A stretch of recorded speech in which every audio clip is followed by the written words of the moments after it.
This podcast is brought to you by Audible. Get a free audiobook download and 30-day free trial at audibletrial.com/Bogosity. There's over 180,000 titles to choose from for your iPhone, Android, Kindle, or MP3 player. That's audibletrial.com/Bogosity.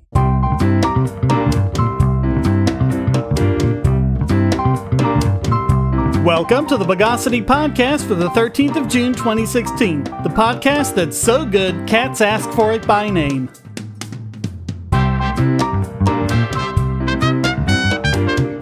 This is your host, Shane Killian, and joining me again is Jim Goebel. Jim, welcome back to the show. Howdy-ho there, friends and neighbors. Let's designify the news of the bogus. Woohoo! And in our first story, Norway is wanting to ban, as in make illegal, all gasoline-powered cars by the year 2025.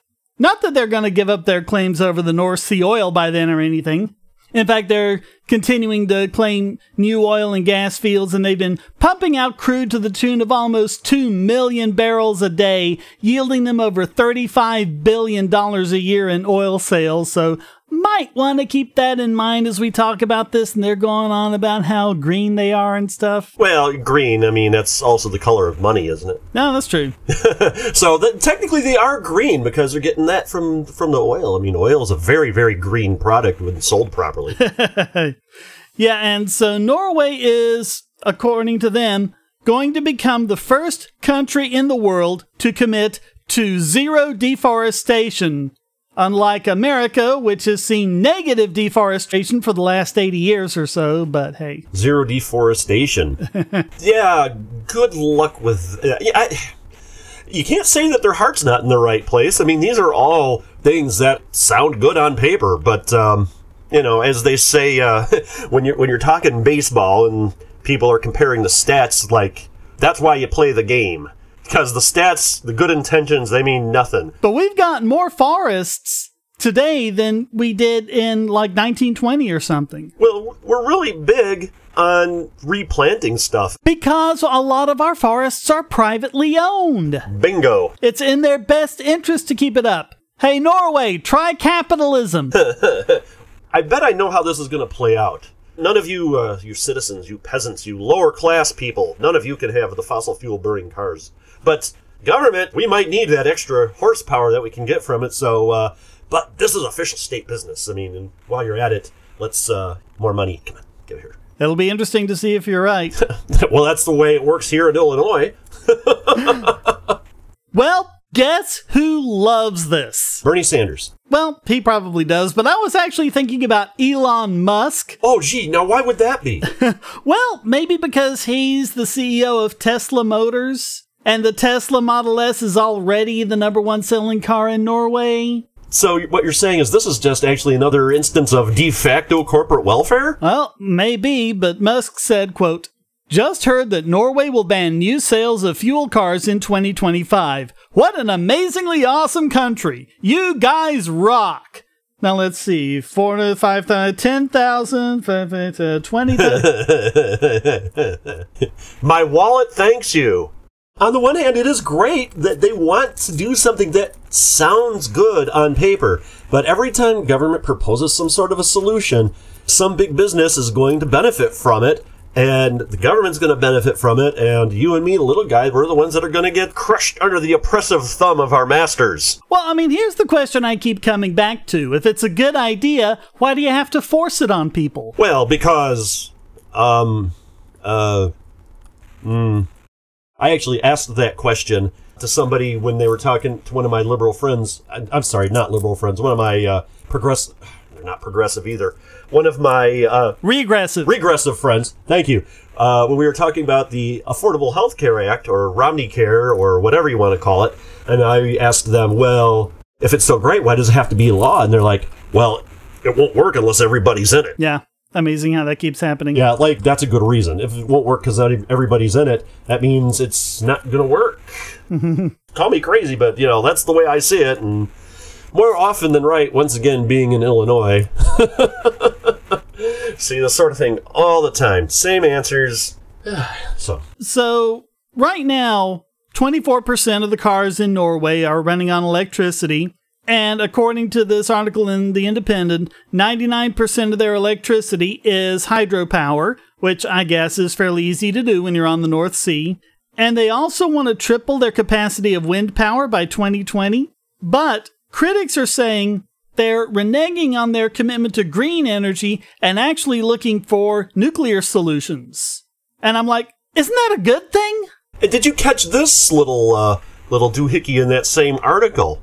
It was talking about all of the political parties in Norway coming together. The four parties who rule together through a system of proportional representation have also agreed a new climate tax on electricity. And why would you need a climate tax if your energy's green? Yeah. If 99% is hydropower? Probably because they're not going to be getting any more tax off of oil. I don't know.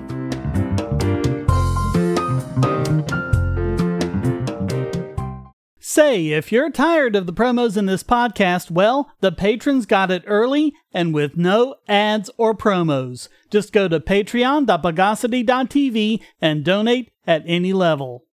If you're on the Wi-Fi in a coffee shop or hotel, anyone on that network can get your traffic. Do you really trust all of those strangers? For that matter, do you really trust your ISP? A VPN can protect you from prying eyes, disguise your location, and even foil government censors. It's essential in this day and age, so go to vpn.bogosity.tv and you'll be taken to BoxPN. Starting at just $2.99 a month, you can get unlimited high-speed connections to VPN servers all over the world, and they don't log connections, so your privacy is assured. Traveling abroad, just VPN home, and don't worry about what those other governments are doing. Back at home, stop your ISP from traffic shaping and messing with the quality internet access you're paying good money for. You can connect from multiple machines at once, including your smartphone or tablet, and it supports all the secure standards, including OpenVPN and SSTP.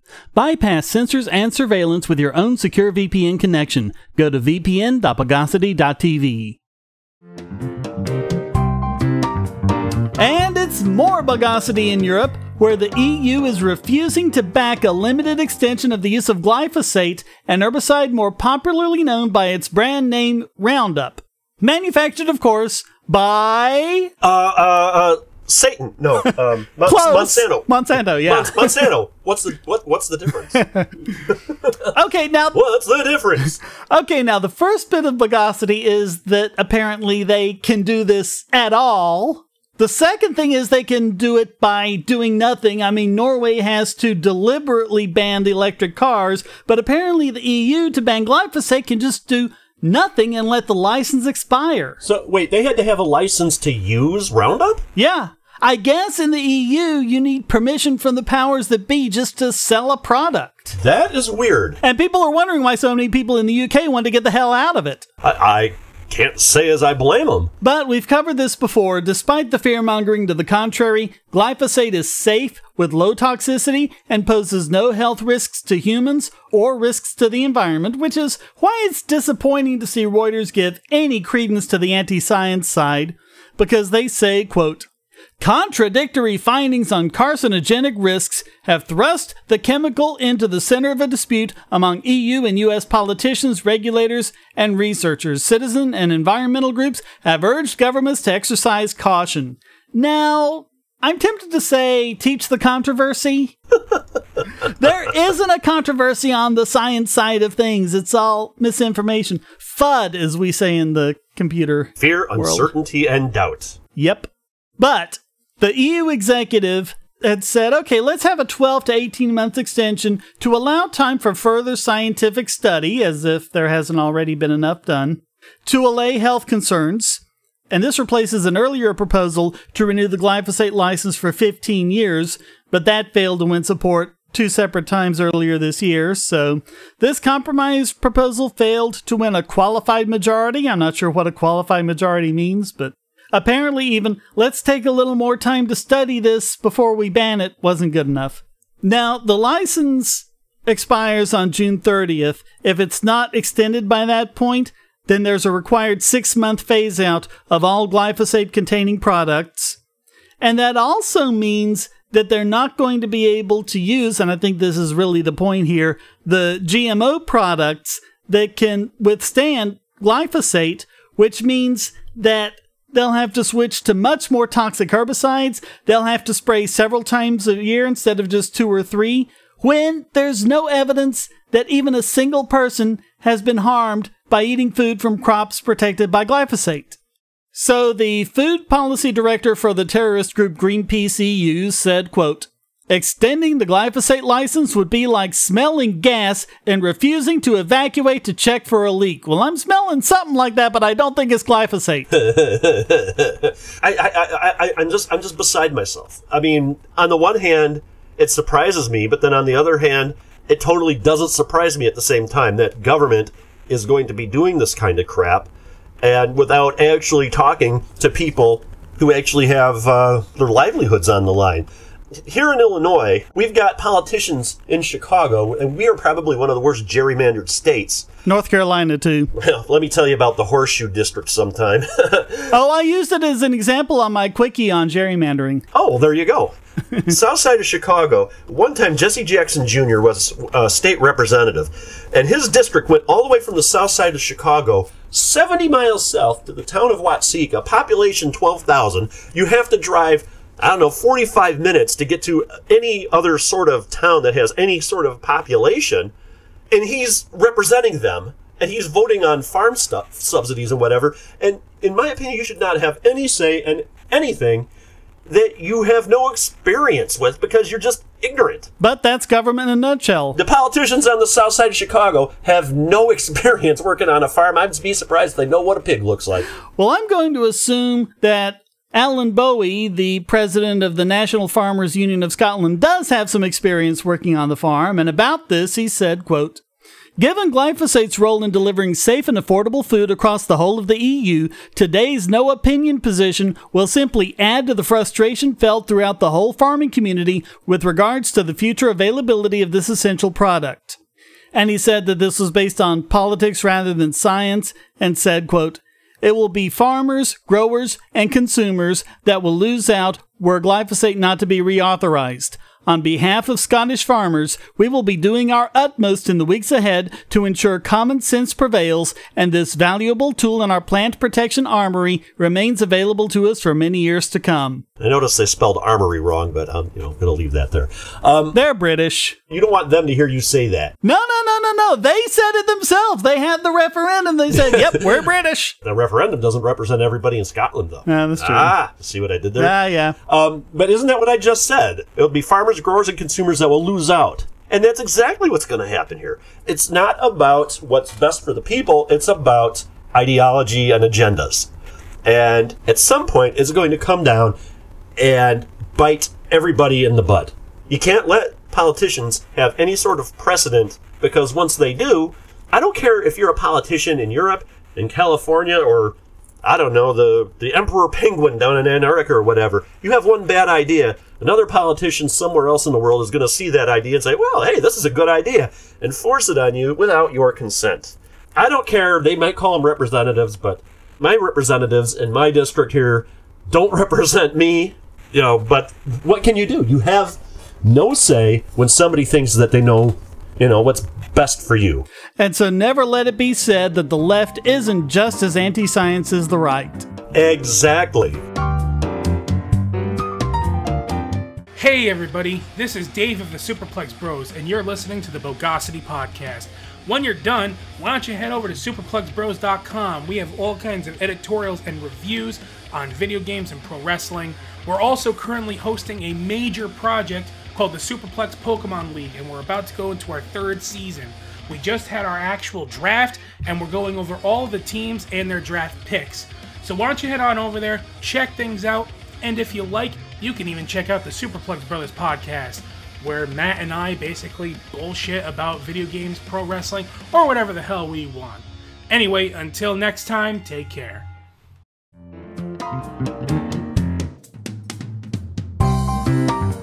And speaking of bans, we've talked at length about the DMCA and the bogosity surrounding it, and we've also talked about how proposals to modify it so that all content taken down by a DMCA must stay down even if it's put up by someone who has properly licensed the content would effectively amount to censorship and centralized control of all content on the internet. Now, the Internet Archive has spoken out against it. They not only have an immense library of free books, movies, software, music, and all sorts of things, they also run the Wayback Machine, which keeps archived copies of older web pages that are no longer around, so they perform an immense benefit to the internet community and the world at large. And they also have a huge library of abandonware.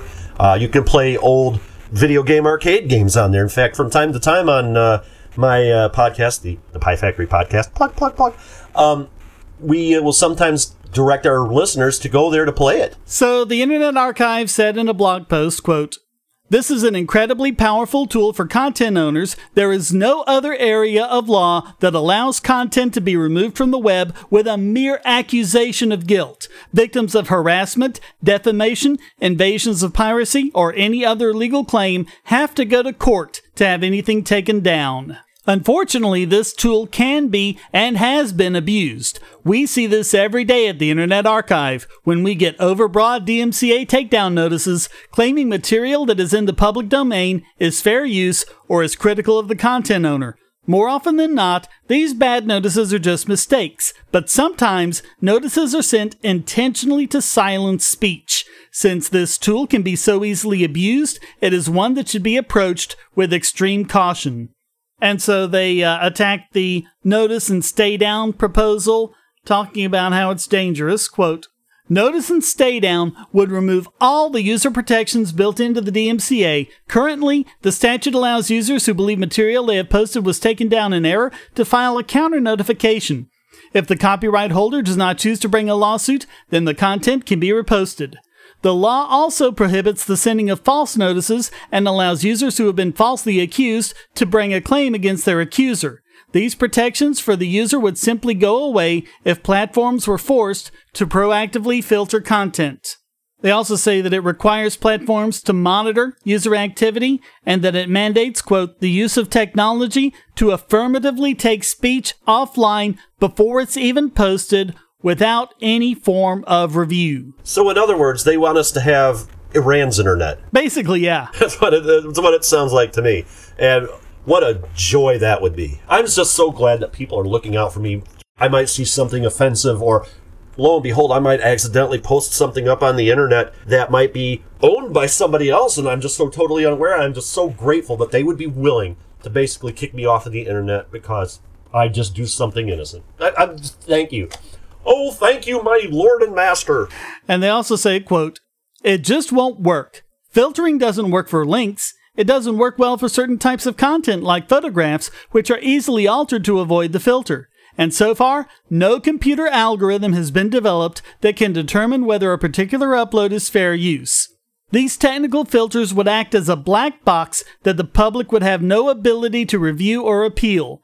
Nonprofits, libraries, and educational institutions who act as internet service providers would be forced to spend a huge amount of their already scarce resources protecting copyright." It's like the American Family Association and the moral majority and their outrage about, oh, we don't want, sex or whatever on TV. You have to take it down and you can't do anything like. It's kind of like that, except in a corporate sense now. Yeah, it's a tool for censorship. And I don't care. Censorship, no matter what kind it is 100% wrong.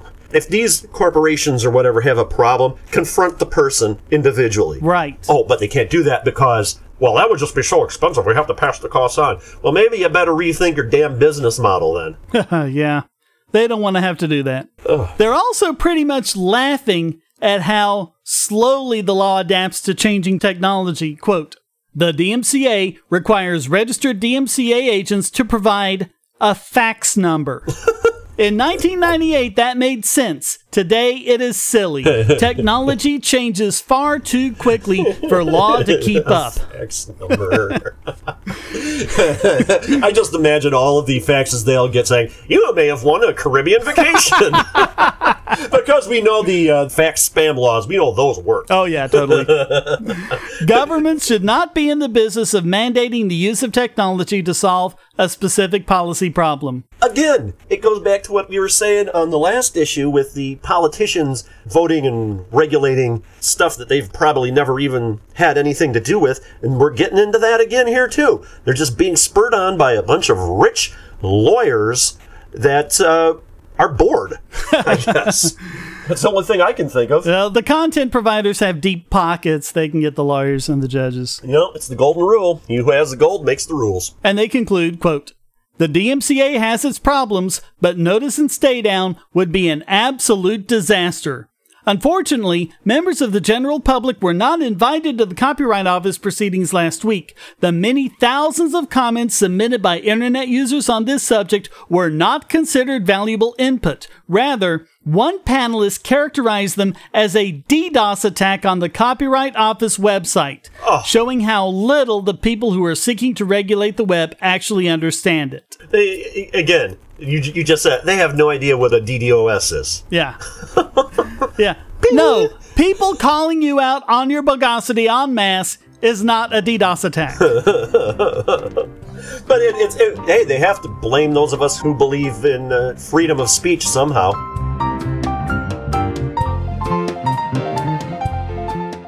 Hackers, terrorists, the NSA. But I repeat myself. Your online security is under attack, and the weakest point is your password. That's why you need LastPass. LastPass plugs into your browser and allows you to randomly generate strong, unique passwords anywhere on the web, all protected by one master password. LastPass sets up in minutes and gives you secure automatic logins throughout the web, synchronizing across all your browsers and all your computers, at home, at work, or on the road. It even securely stores sensitive form data, including credit card numbers, backup sensitive documents, membership info, Wi-Fi logins, and more. And with LastPass Premium, you can get these benefits on other applications and even mobile devices, and also get priority customer support. Sign up at password.bogosity.tv for a free month of LastPass Premium. Log in securely everywhere using the last password you'll ever have to remember. Go to password.bogosity.tv and get LastPass now. And now it's time to etherify this week's biggest Bogon emitter. And you know, this is the first time it's actually gone to the NSA. The hell? Yeah, but it has to now because despite all the bleeding from the NSA, its apologists, and the psychopathic politicians who keep saying that Edward Snowden should have gone through proper channels, thanks to the Freedom of Information Act, we now know that what Snowden said about doing exactly that was true. He had repeatedly attempted to raise the concerns inside the NSA, and he was just rebuffed at every turn. Now, this is all about FOIA requests from Vice News, and the NSA gave them like 800 pages of material, and I think they wrote about that much in this article, so we're not going to go through the whole thing. I'm just going to hit the highlights, just let you know a couple of the major players here. There's Rajesh D., the NSA's general counsel, and he's the one who put Snowden's credibility into question and said the NSA was in the clear. And we also have Robert Litt, general counsel of the Office of the Director of National Intelligence. And what they had done was, when all this came out, they had released just one single email to try and prove their side of the story, saying that Snowden didn't really try to do anything in-house. But, as we see in this article, there's evidence that Snowden contacted other officials about his concerns and even had a face-to-face meeting with at least one of them.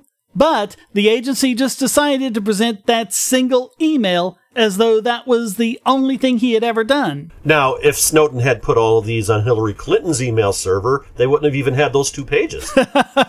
True. So, you have things, and like one of the things that really comes up over and over again in this is the question of, does an executive order have the same power of a statute? Because under the Constitution, it shouldn't. That's the way executive orders are supposed to work. That they're supposed to be just like things proclaiming, like, I don't know, National Bologna and Ranch Dressing Day or something like that. Something that doesn't mean anything. Instead of, hey, everybody, throw your guns away. Well, they're exactly what they say. They're orders given to people in the executive office. It's not new legislation, and in my opinion, this is another reason why we need Downsize DC's Write the Laws Act. Mm-hmm. Because what Snowden was pointing out is that statutes are supposed to be written by Congress, and so if he's asked to do all of this spying, and the authorization to do that hasn't come from a statute passed by Congress, but from an executive order, should he be able to do that? And these emails kind of showed that they kind of answered, well, yes, of course, statutes are the way to do it, but executive orders are just as good, and they kept trying to have it both ways. I got nothing. I literally got nothing on that. I don't know how much we can say into this without going into this article, Coombs' spy novel, but one thing you get reading through all of this is how absolutely none of the NSA people he talked to were at all concerned with what Snowden was actually pointing out, and how it was all about brushing him off with a quick answer and doing damage control. Damage control? You mean, it sounds almost like the government has something to hide. Such a thing has never been heard of. Well, isn't that what they say? If you have nothing to hide, you don't need to worry, and apparently they're worrying, so... Hey, the thing I want to point out, I believe you mentioned this was on Vice. Vice is one of the better news sources these days, because they actually seem to do reporting. I don't necessarily agree with most of their conclusions, but this article actually has the full 800 pages. So if anybody wants to look through it, and there's your proof right there. I mean, there's your source. Yeah, and they've also got images of relevant emails as you go down through the article. And basically, one of the first things you notice is that all of the names except for Edward Snowden are redacted. So I couldn't help noticing that. I'm surprised that when they finally got their Freedom of Information Act request back, that they didn't just fax them. Pieces of black construction paper. We talked about that before. The Obama administration's done that. It was just like blacked out everything except like the page number. Then why even have a Freedom of Information Act? Yeah. If that's all they're going to do. Everything is redacted except for maybe the word the and a comma, and even that's questionable. Yeah. Hey, here's the proof of all the UFOs. What? I think if I were in that position, I don't think I'd be able to resist the urge to just leave individual words that like spell out something like we are messing with you, something like that. Oh, that's just a coincidence. Those were just the words I was left. So it's interesting, in this FOIA release, the NSA admitted that it removed the metadata from the emails. Of course, the NSA knows how important metadata is, and so why did they do that? According to Justice Department Attorney Brigham Bowen, quote, due to a technical flaw in an operating system, some timestamps in email headers were unavoidably altered. How does a technical flaw in an OS do that? Oops, my bad. Let me send you a fax. Another artifact from this technical flaw is that the organizational designators for records from that system have been unavoidably altered to show the current organizations for the individuals in the to from CC lines of the header from the overall email instead of the organizational designators correct at the time when the email was sent. I just hate it when a bug in Windows does that. Just completely alters my email to give me a completely different title. I'm sorry, we didn't know that hitting Control A and then delete would get rid of everything. It's like a bad Saturday Night Live sketch. I'm sorry, that was redundant. Nowadays, yeah. So anyway, this goes into the whole thing about people forwarding it to other people and sending it back. And the whole thing's like a bad soap opera. Excuse me, the whole thing's like a soap opera. See, I did the same thing. Following my lead. And these are the days of the NSA. But I mean, they point out right here in the article, quote, the NSA needed two things: absolute certainty that Snowden had not communicated his concerns and approval from the DOJ to release the email. The NSA appeared to have neither. There's a shock. I really hate being cynical. I really do. I really want to be positive, but I mean, these douchebags in the government don't make it easy to be, non-cynical. I know. They make it difficult not to be paranoid either. You know what? I have to apologize. I called the people in government douchebags. I really shouldn't have done that because, unlike the government, douchebags actually serve a useful purpose. Yeah. Sorry about that. Yeah, they actually make things cleaner. Yes. Smell nicer. So anyway, they got that one email, and Vice actually says, quote, there were reasons to doubt the completeness of the NSA's search for Snowden's emails within an hour of the NSA's release of Snowden's one email. That's how, an hour later it's like, oops. My bad. But like I say, I'm going to let people go through this themselves. I'm just going to go way down to the end here where it talks about... all 800 pages. Where it talks about how the agency reported in May 2014 that they conducted a thorough search and has no records of anything. And they said, quote, "The agency has no record that he submitted complaints to senior NSA leadership, including the NSA director, deputy director, and executive director." But as Vice News closes out by pointing out, it's a denial of claims Snowden never made. Man, we ain't found... Oh, sorry. Spaceballs. Yeah, I know. I almost said Ghostbusters, and I'm trying to no. block that out of my head right now for the next month or so. But I guess that means I'm a sexist. So those who want all the gory details can clear out an afternoon and read this Vice News column, but I think we've covered enough to show that Snowden probably did do his level best to try and raise his concerns inside the NSA through proper channels and was rebuffed at every turn, meaning that the NSA as a whole is most deserving of being named this week's biggest Bogon emitter. Now you can make Amazon purchases with Bitcoin by going to purse.bogosity.tv. That's P-U-R-S-E. Moreover, most purchases can be made at a discount. Save an average of 20% just by buying from Purse, or get even greater discounts by linking your Amazon wish list. Go to purse.bogosity.tv. Bogosity.tv is a participant in the Amazon Services LLC Associates Program, an affiliate advertising program designed to provide a means for sites to earn advertising fees by advertising and linking to Amazon.com. Just clear your cookies and go to Amazon.bogosity.tv, or check the right-hand side of the podcast page for Amazon's best deals, including the deal of the day and limited-time lightning deals on all sorts of great products. So next time you buy online, go to Amazon.bogosity.tv.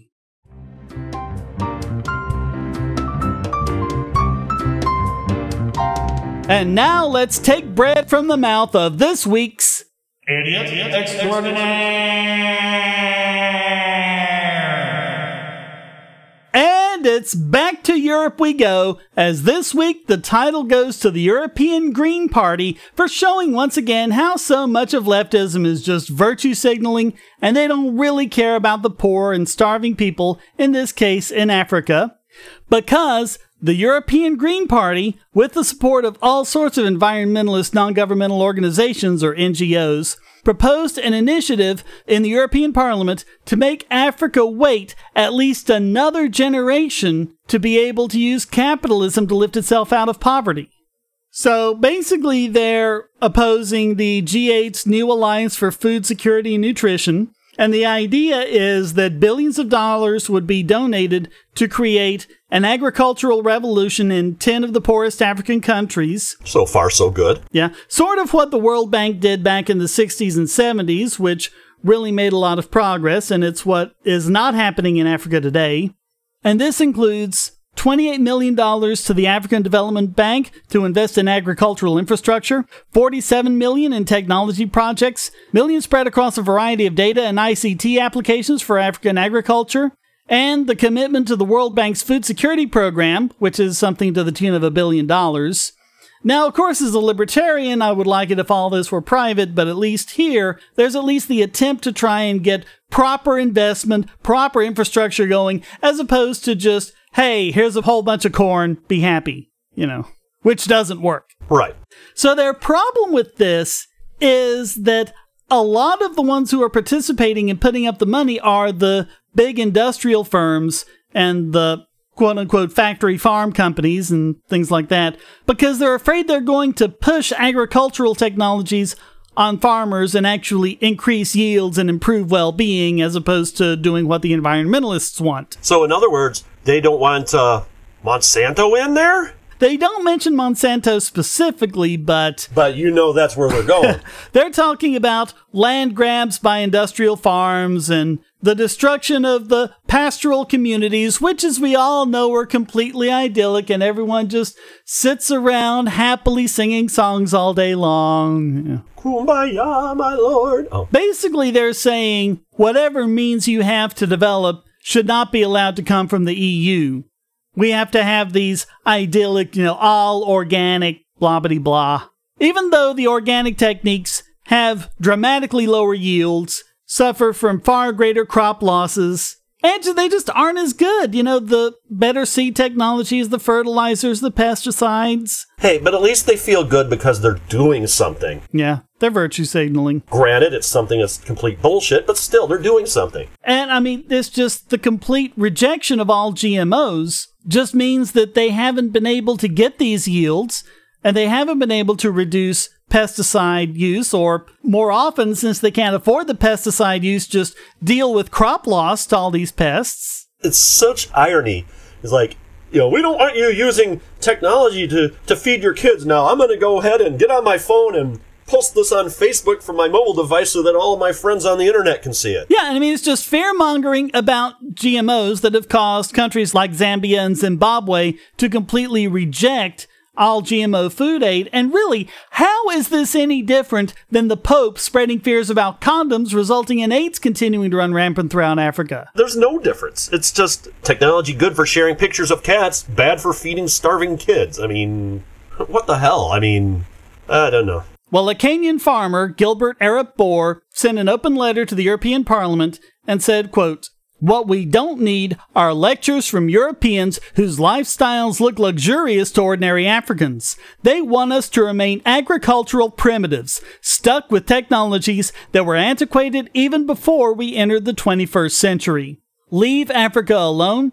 Africa needs to develop agricultural technologies, GMOs, and fertilizers. It doesn't need people coming in forcing them to abandon science." And it's amazing how, when you're actually starving, how much you like science. I think we should go one step further in the idiot extraordinaire and give Gilbert Arap Bor the silver Cluon. You think so? He said what needed to be said. He spoke the truth to him. Okay. It's been a while since we've had a silver Cluon winner, so I think I'm down with that, yeah. Yeah, I totally think he deserves it because he gets it. He really wants to make things better. And he called out these people that live in their high-rises on the Champs-Élysées or the Rhine or wherever because they can afford to eat whatever the heck they want. When you're in an impoverished nation, you have to take what you can get. And he wants to be able to have the technology that us privileged folk have so that he can feed. He can help be part of the solution. He's a hero. I think he's a hero. Yeah, and if you click the link to go to his open letter, it's really good. I normally reserve the silver Cluon for things that are short and sweet, but I think just the fact that he's doing it, just for who he is. He's just an average, ordinary person. Yeah. Just stick it up for what is right, as I said, in front of people that don't have these problems. Now, you also have a group of Nigerian farmers who also wrote to the European Parliament saying that, why is it that Spain can grow GM crops on 137,000 hectares, but Nigeria is completely denied the chance to have to import less food from other countries and develop more themselves?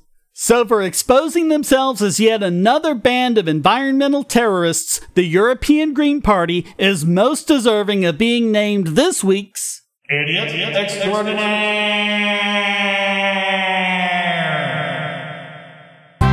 Well, that wraps up this "What do you have to say about it, you worthless slobbering pig" edition of the Bogosity podcast. Come join the discussion at forum.bogosity.tv and feel free to join in by sending a question, statement, news article, or rant in text or audio to podcast@bogosity.tv. This podcast depends on you to keep going, so please donate using the links on the website or the QR codes in the thumbnail. You can also become a patron at patreon.bogosity.tv and get the podcast and YouTube videos early and without ads or promos. Thank you for listening, and thanks to Jim Goebel for joining me. Bye-bye. Until next time, here's a quote from Bill Gates. "The world faces a choice. By spending a relatively little amount of money on proven solutions, we can help poor farmers feed themselves and their families and continue writing the story of a steadily more equitable world. Or we can decide to tolerate a very different world in which 1 in 7 people needlessly lives on the edge of starvation." The Bogosity podcast is licensed under Creative Commons Attribution Non-Commercial No Derivatives 4.0 International License.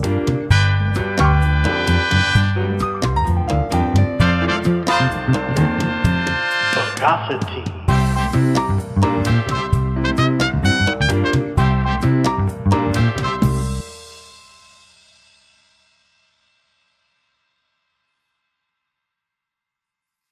Want answers to creationist claims against evolution? Would you like to know more about evolution yourself, or even engage creationists more directly, with actual peer-reviewed sources to back you up? My book, How Evolution is Scientific, is designed to show the basics of evolutionary theory and how it is so well supported using the scientific method. It's impeccably sourced, with references to the actual scientific material, and is arranged using the creationists' own criteria of what is scientific. Using their own arguments against them, see how evolution is scientific, but creationism is not, based on observations, accurate predictions, logic, and evidence. Get answers to common creationist claims, and even a primer on abiogenesis, the start of all life. It's all in my book, How Evolution is Scientific, available at Amazon and on Kindle, EPUB, and PDF as well. Get How Evolution is Scientific and never be taken in by creationists again. My last episode of my podcast, we actually talked about the Simpsons game and Roadrunner. In the episode before, we got a chance to play the Beavis and Butthead Atari arcade prototype that was never released. Oh, okay. And talked about that. They actually have it at the Galloping Ghost Arcade in Brookfield, Illinois. So if you're ever up this way, it's the largest arcade in the world, so... I wonder if anyone has a MAME ROM for it. Not yet, because it's based on the 3DO hardware. And funny story, because when they got it, they turned it on, nothing happened. So they jiggled the monitor cable a little bit, and then the 3DO logo got up, but the game wouldn't play, so then they looked inside, and there was this cable they never saw before, and so they went scrounging through all the Chicago area used game stores looking for a 3DO, and they found one, and lo and behold, the cable inside the 3DO is the same one that they used in the arcade machine. They put that on, started working.